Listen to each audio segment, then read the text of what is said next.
Hola, buenas. Roberto Carrillo aquí. Continuamos con el estudio de Hebreos. Hoy vamos a meternos en el libro. Vamos a capítulo 1. Déjame poner mis transparencias aquí para que puedan ver la clase. Y como ya he mencionado, no hay nada como meternos a este nivel en un libro. Hay algo muy especial. Yo siempre decía en el pasado de que estudiar la Biblia es como si estás en la ciudad y sales en la noche, miras al cielo, puedes ver algunas estrellas, ¿no? No muchas en la ciudad, algunas, las más brillantes. Pero si tomas el tiempo para salir de la ciudad e ir al campo, y ahí puedes ver muchas estrellas, increíble, muchas más estrellas. Pero si también tomas tiempo para comprar ¿cómo se dice? Telescopo, esa máquina para ver las estrellas. Y si miras, así puedes ver muchas. Y si compras uno de un nivel más alto, como que son, bueno, los básicos cuestan como $100, los más profesionales cuestan como 2, 3 mil dólares. Y con ellos puedes ver millones y millones, puedes ver todos los planetas, puedes ver constelaciones, puedes ver mucho en el cielo. Todo está ahí, pero depende al nivel de enfoque, ¿no? Depende a lo que haces para poder ver más. Y así es con la Biblia. Si tomas el tiempo, si tomas el tiempo y el enfoque y te pones a leer y estudiar, hay mucho más. Y es lo que estamos haciendo con el libro de Hebreos. Esto es el título en griego, así si compras una Biblia en griega, el título será Pros Hebreos, es decir, según los hebreos, ¿no? Según los hebreos. Y vamos a capítulo 1. Qué increíble, ¿no? Y aquí está capítulo 1, versículo 1. Y el libro de Hebreos empieza con poder, empieza impactante, ¿no? El autor, como ya mencioné, fue un orador entrenado tenía mucha habilidad, mucho talento de orador, ¿no? Y te lo pongo en griego porque quiero que nada más escuches, ¿no? Cómo suene en griego. A propósito, tiene un sonido, ¿no? Polumeros, kai poluprotos, palaijoteos, palaleis, lalaleis, tois patrasin en tois profetais. ¿Ves? Escuchas de po, ese sonido. Usa palabras que captan la atención. Polumeros, kai polutropos, palaijoteos, la lesastois patrasin, entois profetas. No, es una frase que habla, ¡pum!, empieza fuerte, impacta fuertemente. Más para los que hablan griego, por supuesto, pero los sonidos es poético, es bonito, es romántico, la manera que habla. Así fue escrito el libro de Hebreos, fue escrito en el griego mejor de toda la Biblia. No hay otra carta, no hay otro escritor que escribe tan bonito como el autor de Hebreos. Obviamente alguien muy entrenado, ¿no? Inmediatamente vamos a los versículos, ¿no? Acabo de leer versículo 1 que dice: Dios, habiendo hablado hace mucho tiempo, en muchas ocasiones y de muchas maneras a los padres por los profetas, en estos últimos días, nos ha hablado por su Hijo, a quien constituyó heredero de todas las cosas, por medio de quien hizo también el universo. Él es el resplandor de su gloria y la expresión exacta de su naturaleza, y sostiene todas las cosas por la palabra de su poder. Después de llevar a cabo la purificación de los pecados, se sentó a la diestra de la majestad en las alturas, siendo mucho mejor que los ángeles, por cuanto ha heredado un nombre más excelente que ellos.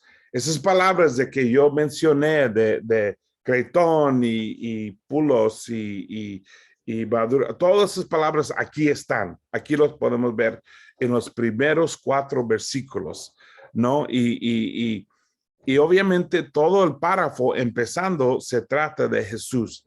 Aquí es, yo diría, uno de los versículos que nos dice más de quién es Jesús y cómo lo debemos ver y cómo debemos pensar de él y su puesto en el universo, su puesto en la creación y más que nada su puesto en mi vida, cómo yo debo pensar de él. Y así empieza fuertemente el libro de Hebreos con eso.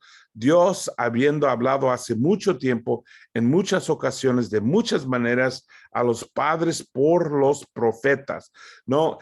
Empieza comparando Jesús hoy hablando con los profetas del pasado, ¿no? Hay muchos profetas en el pasado, hay más que 88.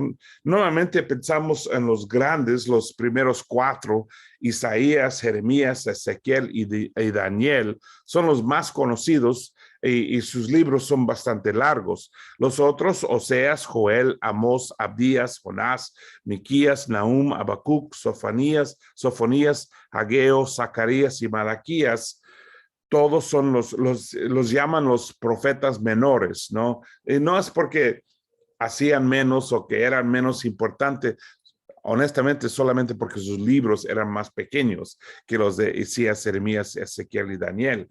Pero son los grandes profetas. Juan el Bautista está incluido en la lista de grandes profetas, pero hay muchos más realmente, hay muchos que fueron nombrados. Noé fue profeta, Abraham, Moisés, Elías y muchos, en total 88, es decir, muchos profetas. Y habla de que en el pasado así nos hablaba Dios, usaba profetas, ¿no? Cada profeta tenía un mensaje. Por ejemplo, Daniel habla del poder de Dios y que Dios es el Todopoderoso y Señor, aún amo de las naciones, ¿no? Eso es Daniel. Amós habla de la justicia de Dios. Amós habla de cómo Dios piensa y cuida a su pueblo y a toda la humanidad. Que cuando alguien sufre, Dios está ahí. Amós habla mucho de la justicia. Ageo habla del amor de Dios, ¿no? Ageo era el que tenía la esposa como prostituta y como Dios amaba a él, amaba a su pueblo como él amaba a su esposa, ¿no? A pesar de que ella traicionó su relación con su esposo, a pesar de como Israel traicionó a Dios, él los amaba y los quería. Y cada uno de ellos tiene su enfoque, tiene su mensaje. La comparación es como una orquesta, ¿no? Una orquesta, cada persona tiene su instrumento. Los que tienen flauta tienen su instrumento, tocan su flauta, hacen un sonido, hacen una música. Los con guitarras o aquí los citares o violenas o todos los instrumentos hacen un ruido, un sonido diferente. Cuando los pones todos juntos, wow, es increíble lo que sale, ¿no? Eso como poner todos los profetas. O aquí la idea que está presentando es que Jesús ahora es toda la orquesta, ¿no? Cuando Jesús habla es como cuando la música, todo sale de la orquesta completa. Jesús es la orquesta. Los profetas son los músicos, ¿no? Que están tocando. Pero Jesús es como el conductor, ¿no? Que dirige la orquesta y causa toda la música salir. Y esa voz de Dios hoy día. Y eso es importante entender cómo miran los judíos los tiempos. En el versículo 2 dice, en estos últimos días nos ha hablado por su Hijo, a quien constituyó heredero de todas las cosas por medio de quien hizo también el universo. Cada línea tiene mucho en en este primer párrafo, pero él menciona que en estos últimos días nos ha hablado por su Hijo. Hay que saber que los judíos, ellos vieron el tiempo en dos piezas o dos partes, el tiempo actual y los tiempos por venir. Y el centro era el día del Señor. El día del Señor era el centro del tiempo. Y iba a venir el día del Señor y establecer los tiempos por venir. Bueno, para los cristianos vimos y reconocimos que Jesús vino trayendo y Él les trajo el día del Señor. Entonces todo es antes de Cristo o después de Cristo. Después de Cristo, después de la llegada de Cristo, lo llamamos los últimos días. Cuando la Biblia habla de los últimos días, está hablando de todos los días después de la resurrección, después de la crucifixión, después del tiempo de la vida de Jesús. Entonces nosotros estamos en los últimos días hoy día y es un tiempo muy especial porque en este tiempo, los últimos días, podemos ser perdonados de todos los pecados. Tenemos la manera de ser perdonados. Antes de Cristo no había manera. Uno tenía que vivir una vida perfecta, una vida recta, ¿no? Y no haber caído en pecado. Pero en los últimos días estamos bajo la gracia del Señor. Podemos creer, arrepentirnos, ser bautizados. Recibimos todo el perdón de todos los pecados. Y en todos los pecados que caemos en futuro podemos arrepentirnos y recibir perdón otra vez. Entonces los últimos días son muy especiales. Ahora los últimos días van a terminar un día. Cuando Jesús regresa, eso se llama la parusia. Cuando Jesús regresa, ya no va a haber tiempo para gracia, ya no va a haber tiempo para recibir perdón del pecado. Va a ser el día de juicio. Y el día de juicio, nadie va a estudiar la Biblia, nadie va a ser bautizado y todo va a terminar. Entonces, estamos viviendo en un tiempo muy especial, los últimos días, ¿no? Y dice el Espíritu aquí en versículo 2, que en los últimos días tenemos la voz de Jesús enseñándonos, ¿no? Y también luego dice, quien constituyó heredero de todas las cosas, ¿no? En el mundo clásico, ser el primer hijo, el primogénito, era una cosa increíble, era una cosa muy importante. El primer hijo recibía todo en el pasado. Todo venía a él. Entonces usa ese término para ayudarnos a entender. Jesús recibe todo, todo, todo, todo. Y todo va a venir, toda la autoridad, todo el poder, todas las riquezas, todo el universo, todos los almas son de Jesús. Obviamente, él está haciendo un punto de qué tan alto, qué tan importante, qué tan increíble es Jesús. Dice, por medio de quien hizo también el universo, ¿no? Que Jesús no solamente apareció un día como un bebé, Jesús ha existido desde siempre, desde la creación. Hizo la creación a través de Cristo. Él tomó parte en la creación. Cuando en Génesis dice, vamos a crear el hombre en nuestra imagen. El nuestro es Jesús y el Padre y probablemente el Espíritu Santo también. La Trinidad, lo que nosotros llamamos la Trinidad. La Trinidad no es una palabra en la Biblia, pero el término es algo que describe lo que está pasando en la Biblia, cómo el Espíritu de Dios, el Hijo de Dios y el Padre trabajaban juntos desde la creación, siempre han existido. Entonces nos establece que Jesús es mucho más que un hombre, mucho más que un profeta, mucho más, bueno, a eso vamos a llegar, ¿no? Y versículo 3 nos habla de más detalle de quién es Jesús. Dice, Él es el resplandor de su gloria. Resplandor de su gloria. Me encanta la palabra, es apagausma significa lo que brilla de Jesús. Perdón, se me olvidó hacer la palabra más grande, pero apagausma es la luz que brilla, es su imagen que brilla de Dios. Y si quieres ver a Dios, solo tienes que ver a Jesús. Jesús dijo eso. Nadie ha visto el Padre, solamente los que han visto el Hijo. Lo dice, lo explica en Juan capítulo 1, ¿no? Jesús es la apagausma de Dios, otra palabra. Y dice, y la expresión exacta de su naturaleza, ¿no? La palabra es carácter que usa ahí, y el hypostaseos, esos son la expresión exacta de su naturaleza. Carácter es la palabra que traduce la expresión. Eso es también la palabra que usan para, si tienes una moneda, debes poder verlo y saber de quién es, ¿no?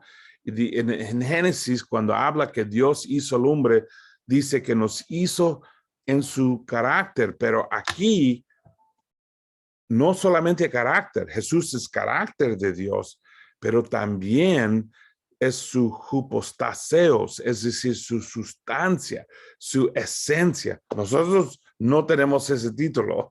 Solo Dios, solo Hijo de Dios, que es Jesús, tiene ese título. Eso lo hace bien claro el puesto de Cristo.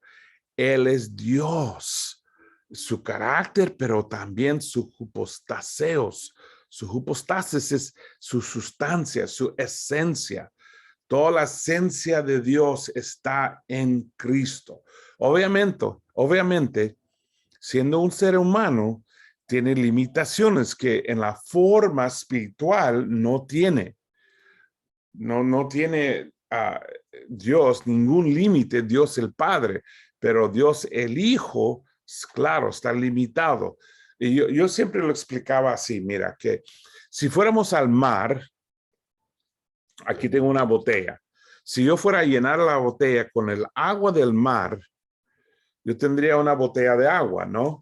Si yo fuera a llevar un laboratorio móvil a la playa y hacer un examen del agua, ¿de qué consiste?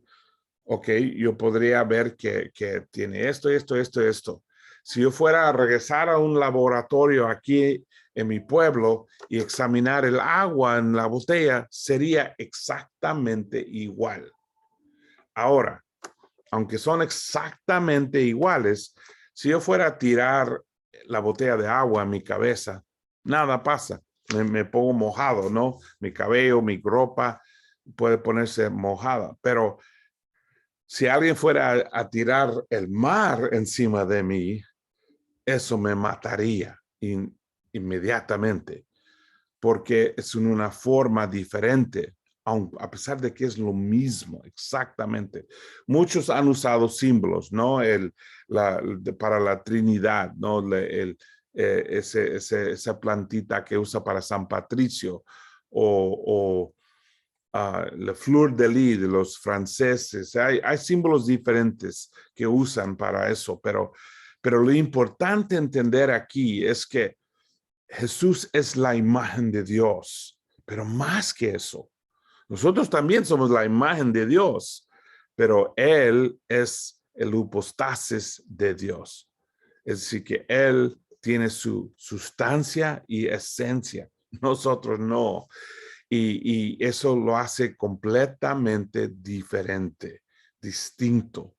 Es Dios en forma de carne y hueso. Seguimos leyendo. Sostiene todas las cosas por la palabra de su poder. No, todas las cosas. ¿Cuáles cosas? Todo. La luz que está saliendo de esta lámpara.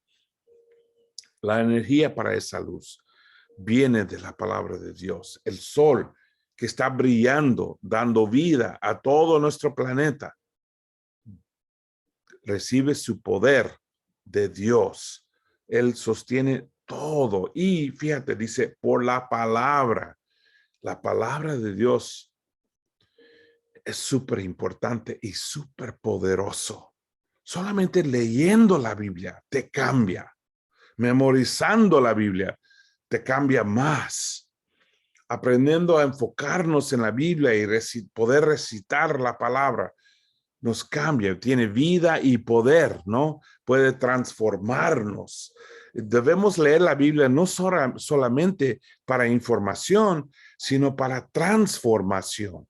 Pero tienes que creer en eso, tienes que entender. Por eso muchos discípulos hoy día están empezando a practicar lectio divina, porque están tomando el tiempo para leer cuidadosamente, meditar en su palabra y dejar que esa palabra te cambie.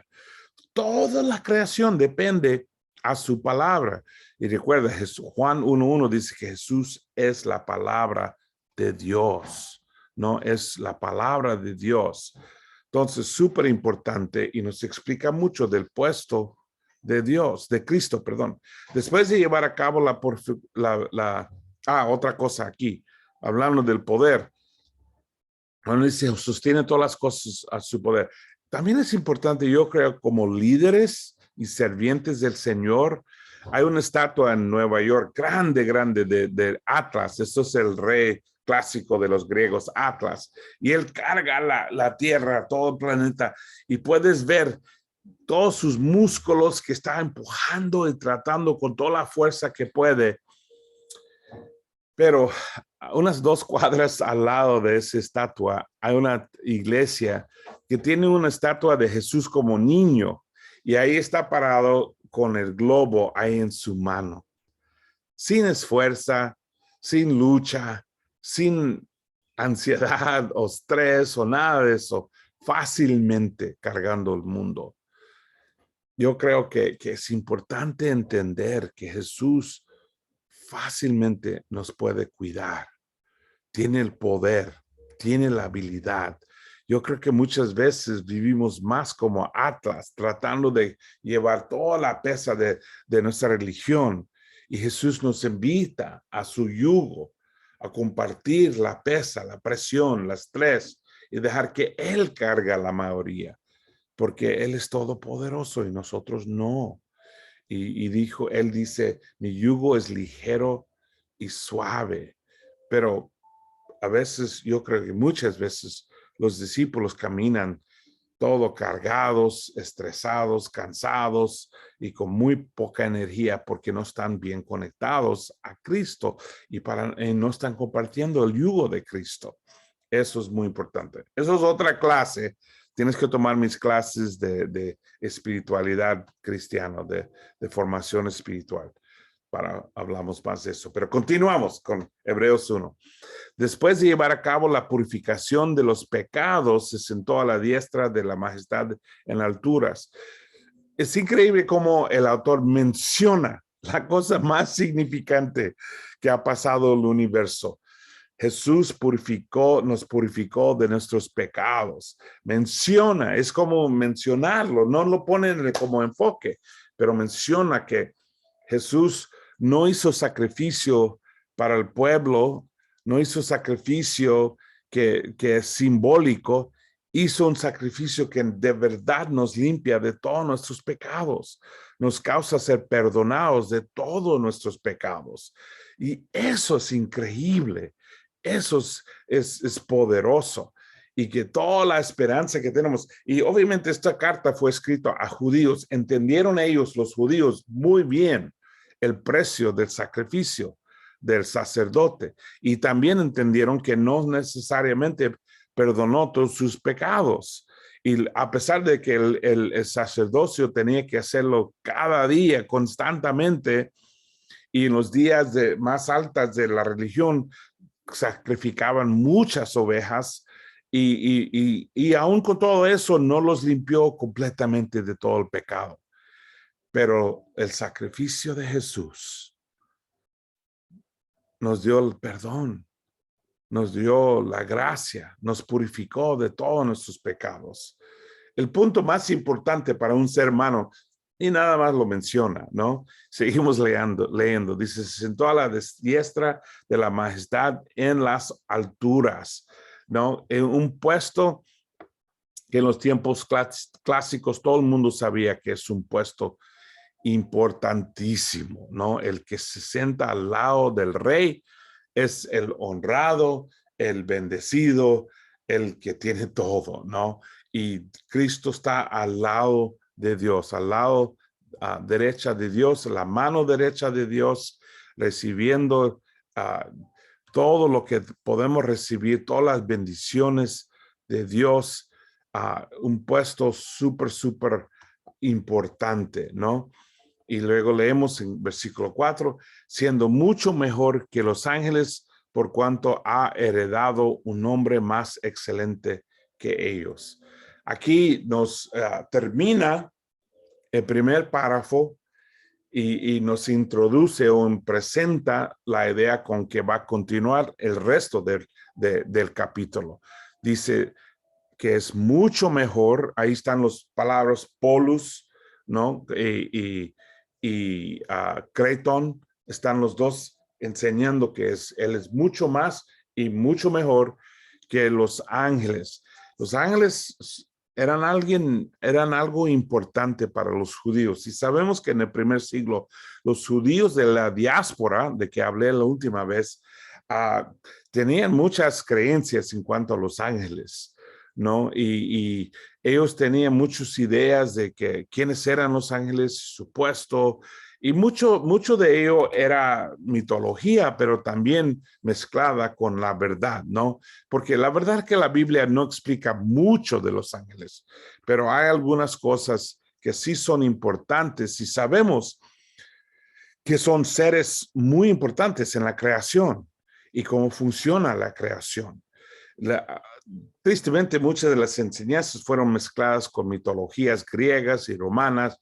Aún el hecho de la forma que siempre pintan los ángeles es más griega que bíblica, pero está bien. Lo importante es entender que hay ángeles, ¿no?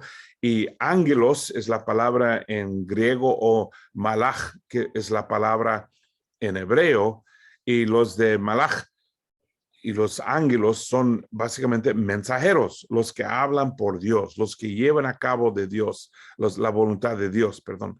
Y vemos cómo los nombran o cómo los describen, los llaman, bueno, ángeles de Dios, son de Dios, mandados por Dios, hijos de los poderosos, los llama ejército celestial en Salmos 148, santos, vigilantes santos, gobernantes, seres celestiales. Y solamente estoy hablando de los buenos, ¿no? Porque hay ángeles que fueron con Satanás y esos los llamamos demonios, pero también son ángeles, son malach, son mensajeros, ángelos. No sabemos mucho de sus nombres. Hay 4 mencionados en la Biblia: Miguel, Mijael, se llama Miguel, nosotros decimos Gabriel, Lucifero, que era el ángel principal. Otro día, otra clase, nos metemos en eso. Hay mucho que podemos aprender de Lucifero. Su nombre significa el que carga la luz, el que lleva la luz. Y era el ángel principal, se cayó, se fue a todo lo malo, ¿no? Y luego lo llamaron el diabolos, el que tiene 2 lenguas, el mentiroso, el diabolos. Y Apolión, que Apolión era el ángel del abismo, lo menciona en Apocalipsis. Pero, en el libro de Enoch, que nosotros como cristianos no lo vemos como bíblico, no es un libro inspirado por el Espíritu Santo, pero sí es un libro antiguo. Ahí habla de los 9, ¿no? Habla de 9, Rafael, Uriel y varios otros ángeles principales que ayudaban a Dios. Creo que son arcángeles, pero habla hay millones de ángeles, que cada planta tiene un ángel, cada persona. Ahora, si eso es la verdad, no sabemos, porque no es un libro, creo que fue inspirado por el Espíritu Santo, pero hay mucho que podemos aprender en ese libro. Termina capítulo 1 con una cadena de inspiración. Dice que es un argumento, y aquí aprendemos mucho de prácticas hermenéuticas, ¿no? De cómo usaba el autor el Antiguo Testamento para los cristianos que no están bajo el Antiguo Testamento, que no viven bajo el viejo pacto, sino viven en el nuevo pacto, pero estudian el viejo pacto, el antiguo pacto, para aprender de él, ¿no? Y fue escrito en una forma que es cadena de inspiración, es decir, que hace una cadena de escrituras del Antiguo Testamento. Habla este párrafo, y es muy posible que esto fue una canción, tal vez una poema, pero aún tal vez una canción que cantaban los primeros cristianos. Pero por lo menos una frase que escuchaban ellos para aprender la doctrina de Cristo, la cristología de Jesús, ¿no? Y empieza hablando de la relación con el Padre, usa Salmo 2:7, segundo Salmo 7:14, luego habla de su ministerio, usa Salmo 97:7 y Salmo 104:4, luego habla de su trascendencia eterna, usando Salmo 45, 6-7, Salmo 102, 25-27, y termina con su gran final, Salmo 10, ¿no? Hay una palabra ahí, primogénito, muy importante. Solo Jesús es el primogénito. Todos somos hijos de Dios en el sentido que somos su creación, pero solo hay uno que es su primogénito, el que vino de él, no, que nació de él, su primer nacimiento. En la primera parte habla el Hijo superior a los ángeles, porque ¿a cuál de los ángeles? Esta es una frase que usa para empezar esta sección y terminar esta sección. Lo vas a ver en la última parte. Eso fue una técnica, una estrategia, una política para los oradores, para decir a la gente que estoy empezando algo y estoy terminando algo, ¿no? Se llama inclusio en latín, inclusio. Dice, porque ¿a cuál de los ángeles dijo Dios jamás, hijo mío, eres tú? Yo te he engendrado hoy y otra vez, yo seré padre para él y él será mi hijo para mí. Y de nuevo, cuando trae el primogénito al mundo, dice, adórenle todos los ángeles de Dios. Ahora, tú sabes que es pecado para los ángeles adorar a alguien que no es Dios. Solo pueden adorar a Dios. Entonces, diciendo eso de Jesús, claramente lo está poniendo como igual de Dios, el Padre. Él es Dios en carne y hueso. Por eso lo pueden adorar. Lo hace clarísimo. Luego sigue diciendo, y de los ángeles dice, el que hace a sus ángeles espíritus y sus ministros llama de fuego. Esos son títulos de los ángeles, ¿no? Que la Biblia dice que en Enoc habla de que eran espíritus y llamas de fuegos, ¿no? Y por eso vienen las palabras querubín, no me recuerdo la segunda palabra, pero estos son conceptos del libro de Enoc. Pero el Hijo dice, tu trono, oh Dios, es por los siglos de los siglos. Hasta esto es muy importante entender, porque está hablando de Jesús y dice, tu trono, oh Dios, es por los siglos de los siglos. Aquí realmente está hablando de Jesús, pero lo llama Dios. Eso sería blasfemia horrible si no fuera Jesús Dios. Y dice, y cetro de equidad es el cetro de tu reino. Has llamado a la justicia y aborrecido la iniquidad, por lo cual Dios, tu Dios, te ha ungido con óleo de alegría más que tus compañeros. Sigue hablando de Dios, tu Señor, perdón, de Jesús. En el principio pusiste los cimientos de la tierra y los cielos son obra de tus manos. ¿Ves? Jesús levantando a Jesús su relación con el Padre, su relación con toda la creación. Ellos perecerán, pero tú permaneces. y todos ellos como una vestidura de envejecerán, y como un manto los enrollarás, como una vestidura serán mudados, pero tú eres el mismo.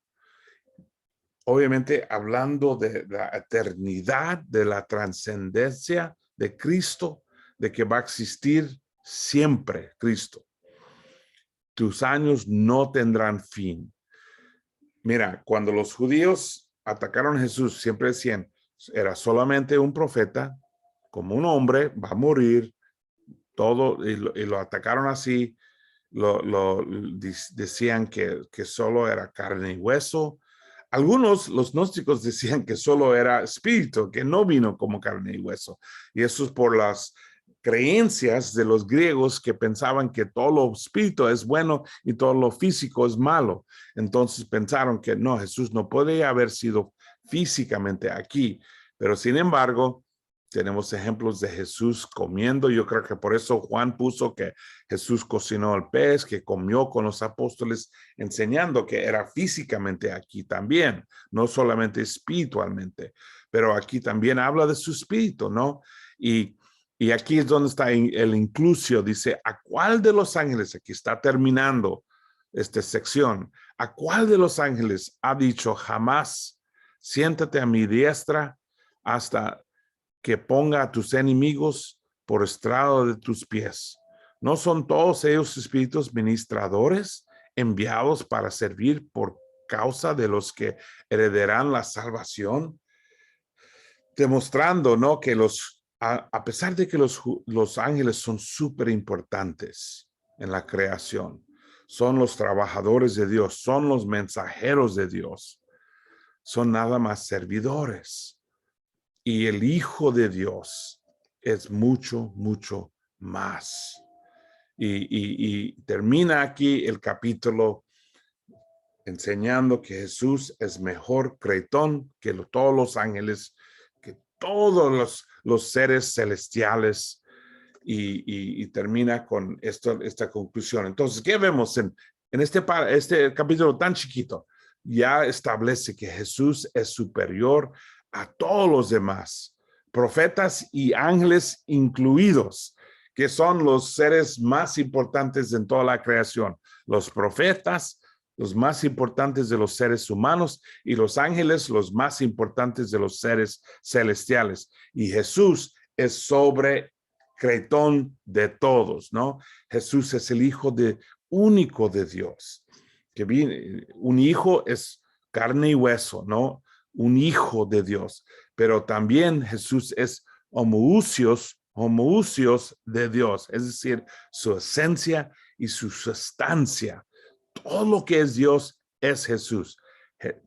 En la conclusión, Jesús es Dios.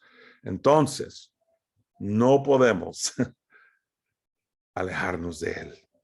No podemos olvidarnos de ni una palabra que Él nos enseñó. Y entonces debemos siempre enfocarnos en Él y ser fieles hasta el fin. Y ahí empezamos el libro de Hebreos. Qué increíble, ¿no? Qué increíble este libro. Me encanta este libro, me encanta el libro de Hebreos, y este capítulo demuestra, es una presentación en la entrada fuerte, una entrada importante de quién es Jesús, y nos da los claves que vamos a aprender mucho más en los capítulos que vienen. Gracias, hermanos. Seguimos con la próxima clase. Mientras, buen camino.